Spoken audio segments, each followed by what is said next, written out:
The International Convention on the Elimination of Racial Discrimination, or ICERD, is a United Nations convention that Malaysia is due to ratify in the first quarter of 2019. We've already signed 3 similar conventions to protect the rights of children, women, and the disabled. Well done us!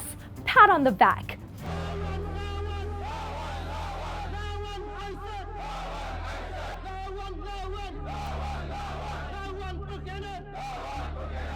Oh, wait.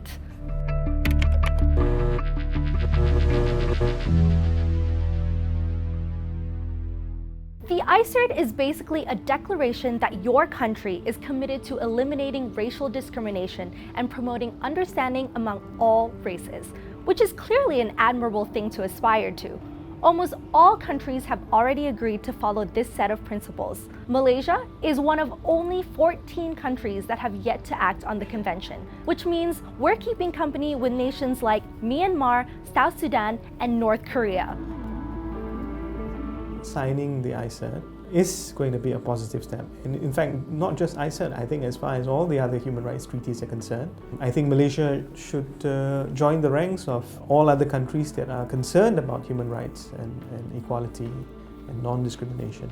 But there are some very vocal groups who are very unhappy with the idea of ICERD. Along with the 1,000-person street protest, at the time of filming, over 118,000 Malaysians have signed a change.org petition calling on the government not to ratify the ICERD. The petition's creator, Luqman Sharif, states that to ratify it would contradict the Constitution and necessarily see Bumiputra and Malay special privileges revoked. Not helping matters, there have been rumors that ratifying the ICERD would result in Article 153 of the Federal Constitution, which lays out the Bumiputra and Malay special privileges being abolished.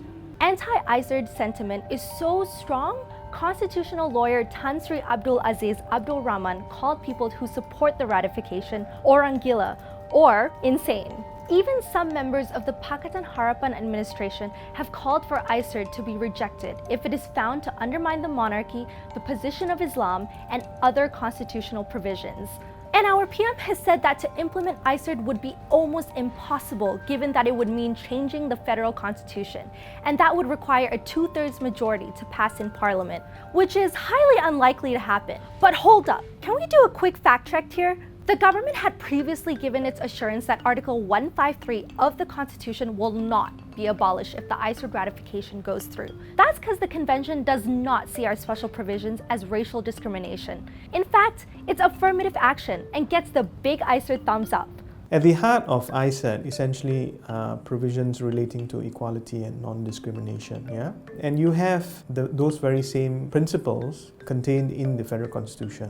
If you look at Article 1 sub 4 of ICERD, for example, this is just the existence of special measures where the purpose is for adequate advancements of certain ethnic groups or individuals. So in other words, it's somewhat similar to Article 153 in that sense. So we have equality, which is the objective of the Constitution, but at the same time, there are sub-provisions which deals with the reality that there are communities that need assistance because of where they are at this point in time. So once essentially, members of those communities are at par with the other segments of society, you should remove that assistance. So it's the same with ICERD, and frankly, it's the same even with the Federal Constitution. So I don't see why the Constitution needs to be amended just because ICERD has got some provisions on equality.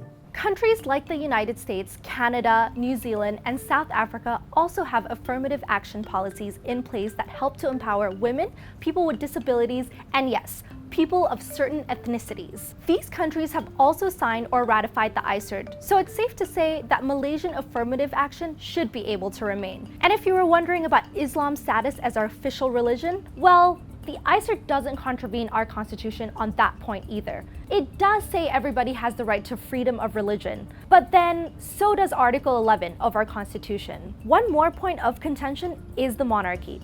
Some opposers say the ICERD would strip our monarchy of its power, but the ICERD doesn't actually say anything about the ruling system. And even if it did, anything that is protected under the federal constitution, our monarchy for example, is pretty much untouchable. This is because for an international treaty's policies to be enforced here, new domestic legislation will need to be passed. And any piece of Malaysian legislation needs to fall in line with the Constitution because it's the highest law in the land. Anyway, of the 38 countries that practice constitutional monarchy, 36 are part of the ICERD, including the United Kingdom, Cambodia, and Thailand, and they're doing fine. To put it very simply, as far as ICERD is concerned, it must be consistent with the Constitution. So it's not a cause for concern at all.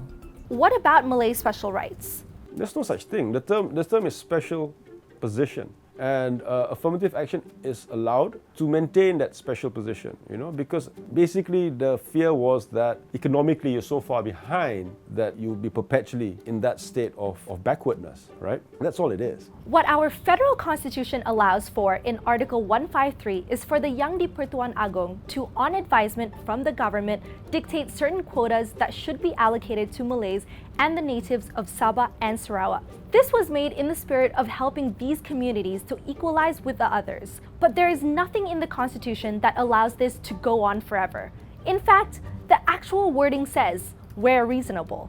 And it stands to reason that once all communities have reached parity, that there's not really a need for special help. It's not in contradiction to our Constitution, because historically we wanted this country to be equal. Our founding fathers wanted this country to be equal. And also, if you look at the Constitution, Article 153 says that these provisions are to be done if it's reasonable. If everything's okay, if everyone is more or less on par, then it's not reasonable to continue treating people unequally. Unless you like people being treated unequally, then tell me that you are racist and you like unequal treatment. Then I would at least applaud you for your honesty. There's no getting around or sugarcoating it.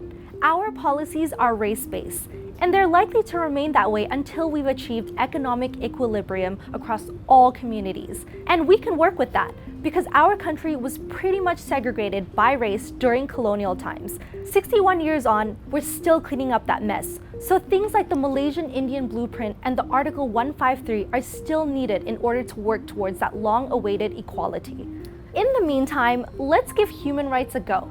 But with so much opposition, the big question is, how is Pakatan Harapan going to uphold its pledge on human rights if it can't ratify the ICERD? Well, one way for it to work out is for Malaysia to ratify the convention with reservations. Some treaties allow for reservations. A reservation, to use a Malaysian colloquialism, is you say chop, chop. I agree with everything, but chop, chop.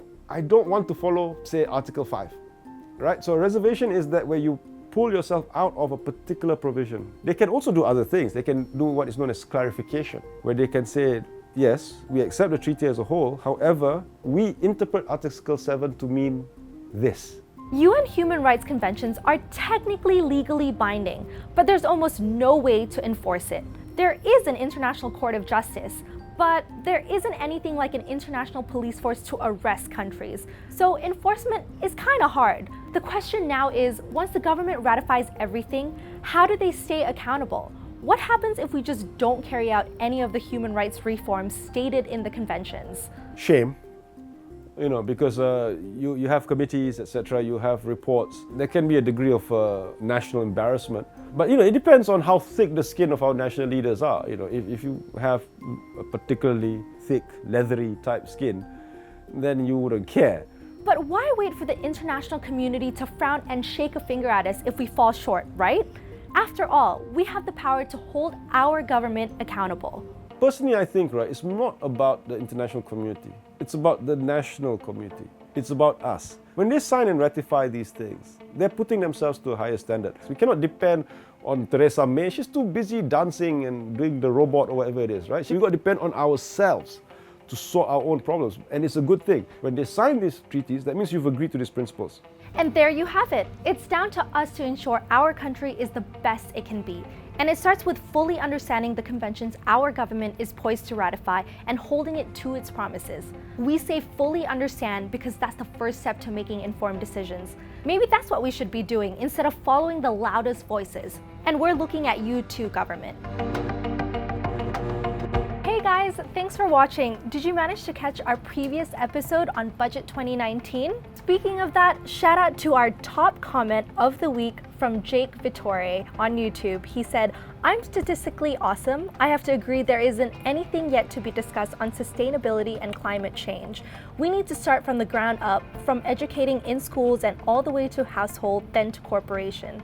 I know it's far-fetched dream to reach Sweden or Japan's level, but we need to start separating our trash again ASAP." And he had a bunch of other suggestions. Thanks for commenting, Jake. In the meantime, if you haven't seen it, go ahead and watch it and tell us what you think.